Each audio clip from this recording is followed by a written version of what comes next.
Hello everyone and welcome to my winter top 10 fragrances video for 2019. Now before we get into that, a lot of you have been asking a few questions about my upcoming fragrance release Gravitas Pour On by Naughton and Wilson by the fantastic perfumer John Stephen, and the fragrance has done really well. We've got a Kickstarter campaign. There's a link in the description that you can check out and you can pre-order your bottle there. We've already had well over 200 pledges and we've smashed our target, so it's definitely happening. I'm so excited.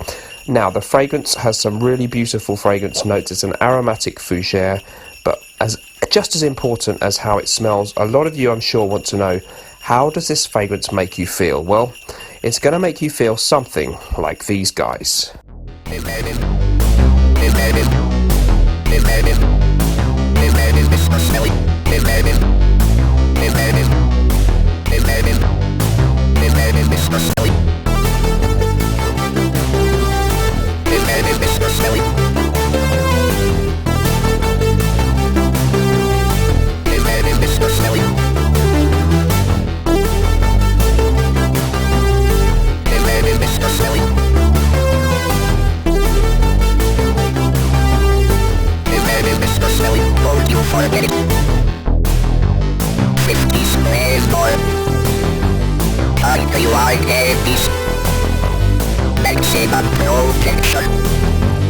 This mode is now active. Nothing can stand in his way. So you better start to play, because Mr. Smelly is now on his way. Hello everyone, welcome back to all of you in the Smelly Army. So today we're going to be having a look at my top 10 winter fragrances for men. Exciting stuff. There are so many great fragrances in my collection that work well in winter that I have done an extra video of honourable mentions, which is already on my Patreon page, the Smelly Army Private Members Club. You can join up there for just $2 a month and you get an extra video every single week. It's a really great group. We're building a nice community and there's a lot of extra content already in there that you can check out. So let's get into my top 10 winter fragrances. Of course, the weather in winter gets colder, so some of the more rich and pungent fragrances perhaps become more wearable, more appropriate. So maybe things with oud, maybe things with leathery notes, maybe gourmandish sweet fragrances with a lot of vanilla that might be a little oppressive, a little annoying in hot summer weather, become very much more appropriate in the winter time. So it's a great time really when you can reach for some of your more potent fragrances. Couple of honourable mentions within this video actually, just very briefly. You ought to definitely consider a fragrance by Naughton and Wilson. Yes, that's my own brand. We've had a spectacular Kickstarter campaign, well over £20,000 raised for Gravitas Pour On, and this is a really sensational aromatic fougere fragrance. There's a link in the description below for the Kickstarter. Just £75 for a 100ml bottle. You can pre-order it now and it's going to be out early in the new year 2019. Really would be a good one for winter. Perfumer John Stephen has created this one, very rich, aromatic, a little bit spicy, a little bit warming. There is a little bit of sweetness in there, lots of lavender. Kind of an all year round fragrance, but definitely would work well, and tremendous performance and extract de parfum. So check that one out if you're interested over in the Kickstarter campaign. There's more information. And one honourable mention, because I don't actually own the fragrance, it's actually by the house of Bortnikov. Now I put one of theirs in my autumn top 10 and this actually would carry over of course fine for winter. That's Zemfira, which is a brilliant rose oud, and the incredible thing really with this is that I think there's 2 or 3 types of real genuine oud, so very high quality natural ingredients. This would actually be great for winter, but I don't want to overlap with my autumn video. By the way, anything in that top 10 probably works okay for winter time too. But the one I wanted to mention here as well, actually, which I haven't mentioned much on the channel yet, where is it? This is Sir Winston, which is also really nice from Bortnikov. Very kind of aromatic again, has a lovely tobacco note, perhaps a bit of a slightly boozy edge to it. There's some green tea in there, very, very complex, and a really, really nice tobacco and other stuff, complex, magical, rich, lots of very high quality natural ingredients. So check out Bortnikov. They have some really, really good stuff. I will link their website in the description. So let's get stuck into my top 10 proper. Here we go. Okay, so these are all roughly equal in how much I like them, so no particular order. 10 really good ones. Let's get stuck into it. So the first fragrance that I'm going to mention is a real classic from 1981. It was first released, Chanel's ANTAEUS, a legendary fragrance amongst fragrance connoisseurs. and I think it may only have been the second men's fragrance from Chanel after Pour Monsieur, which came out way back before that in 1955. So, correct me if I'm wrong, I think that I'm right about saying that. Chanel's ANTAEUS, a superb, leathery, masculine, complex fragrance, sometimes described as Chanel's answer to Chorus by Yves Saint Laurent. They came out at the same time. A much more refined kind of 80s powerhouse, I think, than the rather in-your-face and animalic Chorus. This one has leather, as I mentioned, castoreum. There's a juniper note. There's a little bit of bergamot freshness in the beginning, and there's this kind of warming, almost ambery undertone of a slightly sweet thing going on. There's patchouli in here. Very, very masculine, very classy. And I think that it somehow, to me, doesn't smell massively dated as some of the 80s powerhouses can. Really good in the modern formula. I am lucky enough to have an older version too, which is also top-notch stuff. So ANTAEUS from Chanel, definitely worth your attention still, and still out there on the shelves today. Another one which sadly isn't, although a much more recent release, is the next one on my list, and this is going to be Eau Sauvage Parfum from the house of Christian Dior. We are talking specifically here of the 2012 formula, the initial version that was released in 2012. In 2017 they did a reformulation which is also very good and would be pretty good for winter too. This one probably more so.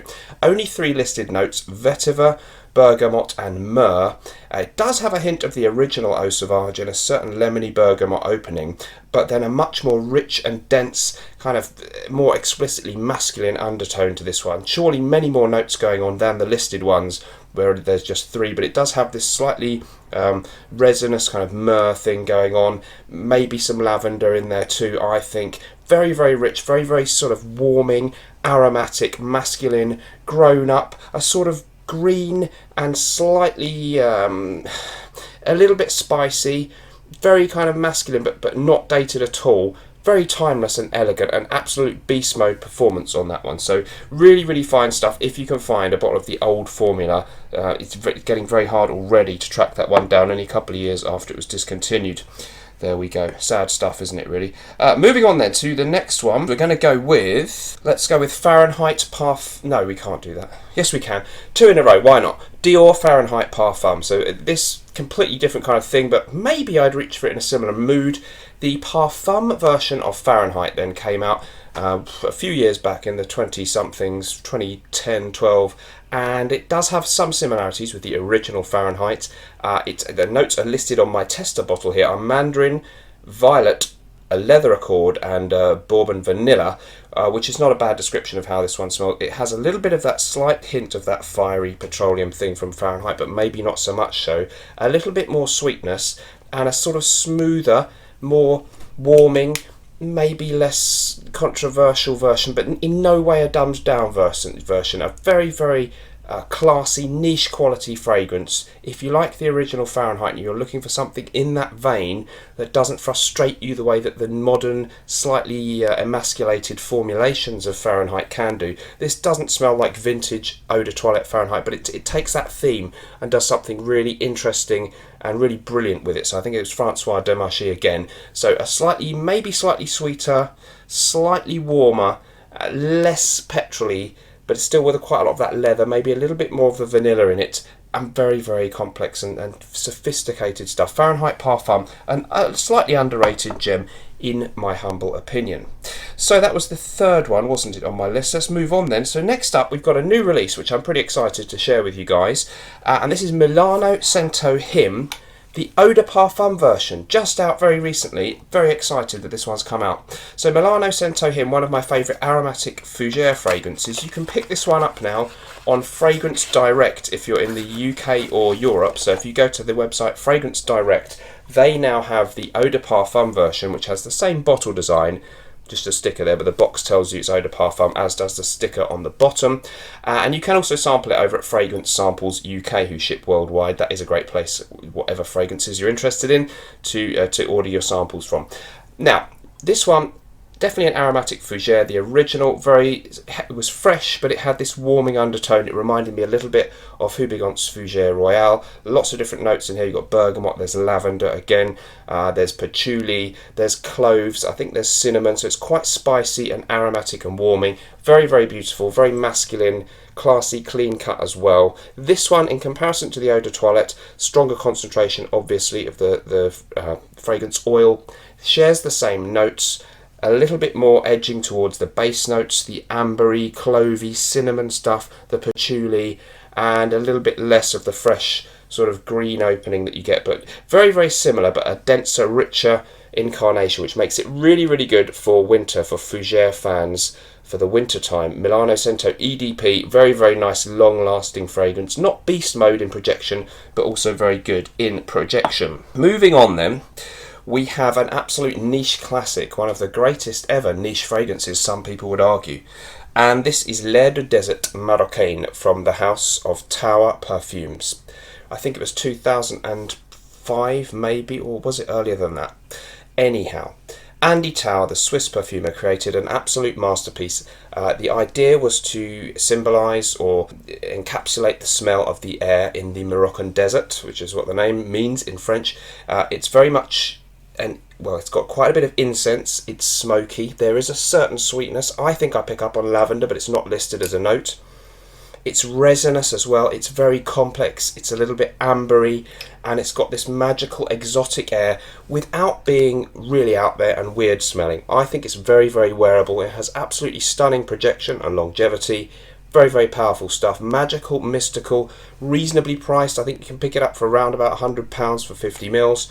And just a sort of a subtle hint of the barbershop as well, mixed with a sort of very affable and easy to get on with exoticism. It's not pungent oud or anything like that, but it does give you this feeling, when you think about it, that it somehow encapsulates that kind of dry, arid desert air that's picked up some of the spices of a Moroccan market, or something like that. Beautiful, beautiful stuff. Kind of very unisex, actually, but a great one, and very strong. Good performer, therefore great, I think, for the winter time. Moving on then, what have we got next? Yes, similar this one a bit to ANTAEUS, often compared. I've got the vintage formula. It's Oscar de la Renta pour lui. Don't think I've ever featured this in a top 10 video before, and I was lucky enough to pick up a vintage formula with a nice little leaflet there, and it's from the 80s, I think, my bottle. It was another 1981 release, similar to ANTAEUS in how I would describe it. It's a bit leathery.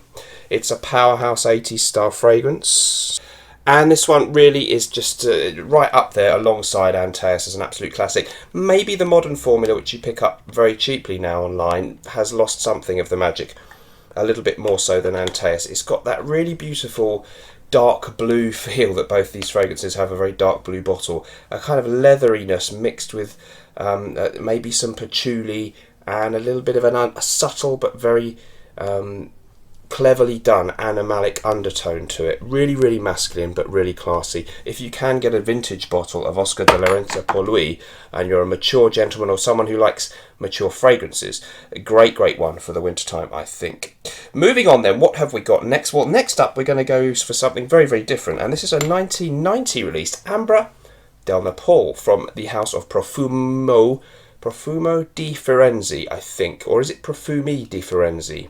The caption will tell us. This is a fantastic amber and vanilla combination. Lovely benzoin and vanilla in the base. Definitely a spiciness about it. For me, a hint of incense or frankincense, that kind of smell.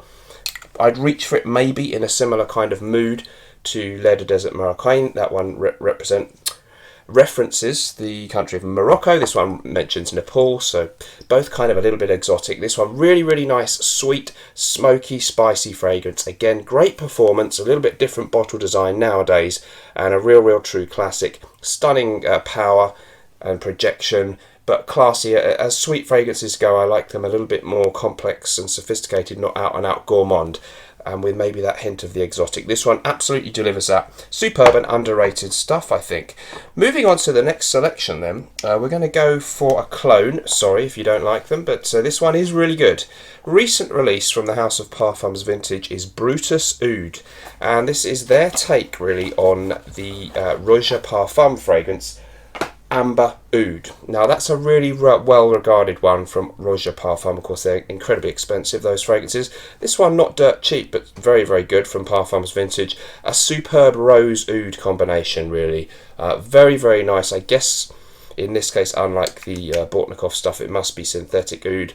A very nice combination of rose oud, a darkness, a subtly animalic kind of musky, something a bit dirty and animalic in there, and also an almost boozy sweetness that I get from this one. Very, very sophisticated, very, very pungent, and I think a really, really good alternative to the very, very highly priced Amber Oud, which is a really highly regarded. So if you're looking for a bit of oud from this list, because I'm not really the oud guy, I must say I really, really get on well with this one. It's a stunning juice from Parfums Vintage, as are many of their releases, I have to say. So we're getting toward the end of the list now. Next up, we've got one which is a bit more typically me, and this is going to, by the way, in my last list for autumn, I did put Bois de Portugal by Creed. This is renowned as a great alternative, but I think it's kind of different too. This is from the house of NICOLAT, and the perfume is called New York Intense, a beautiful, spicy, masculine, almost kind of barbershopish fragrance. The notes are kindly listed, so I will read them out. We've got petitgrain bergamot, lemon, thyme, artemisia, black pepper, clove, cinnamon, lavender, chamomile, oak moss, vanilla, styrax, incense, musk, civet and castoreum. Don't get much of that animalic stuff that I mentioned at the end, but you get a lovely powdery, sort of slightly spicy, woody, masculine, almost barbershopish fragrance. Very, very, well, quite similar to Bois de Portugal from Creed. A little bit less green, a little bit less dank, maybe a little bit more powdery, so it could be a little bit easier to get on with. Superb performance, really good prices for a niche fragrance. So NICOLAT New York Intense, 10 out of 10 fragrance for me. Nice performance. Because it's got a bit of sweetness and spiciness, I do like it in colder seasons. Maybe that's the best time for it, but I have worn it on summer holidays in the evening too, but we'll put it in the winter list. What the heck. I think we've got the last one in the list now. I think I've done 10. My counting's gone a bit off here, but yeah, I think we've got the last one coming up. So forgive me, there is one more clone. I really like this, actually. I'm a big fan, as I mentioned in my autumn video, of Baccarat Rouge 540 by Maison Francis Kurkdjian. In that list I put DIOR's Casino Royale. Great clone of it. This is Casino Royale Nights, which is a clone of the extract version, which is a little bit sweeter and more heavy maybe than the original Eau de Parfum version. Beautiful combination of almond with sweetness, a little bit of a candy floss-esque note, and maybe there was quite a lot of vanilla going on in the base, I would think. And very, very similar, almost identical really to the Extract de Parfum, which is very expensive, of the MFK 540 Baccarat Rouge. Casino Royale Nights, really, really superb, edging towards gourmand fragrance territory for me, but there's enough going on that it's a really, really beautifully balanced, almost slightly airy candy floss mixed with a bit of almond, and this sort of bittersweet thing that I find really, really nice, and the performance is absolutely out of this world. And because of that sweetness and the strength of it, great for winter nights or even daytimes if you're daring. So I think that's superb stuff. Thank you ever so much for watching the list. Let me know in the comments down below what you thought of my picks. Which ones did I miss out? What did you think about the ones that I did include? Remember to check out the Smelly Army Private Members Club on Patreon. And don't forget, if you haven't already, get in there and order your bottle of Gravitas pour Homme. We'll see you in the next video. Thanks a lot for joining me. Whatever you're doing in life, let's project. Bye-bye.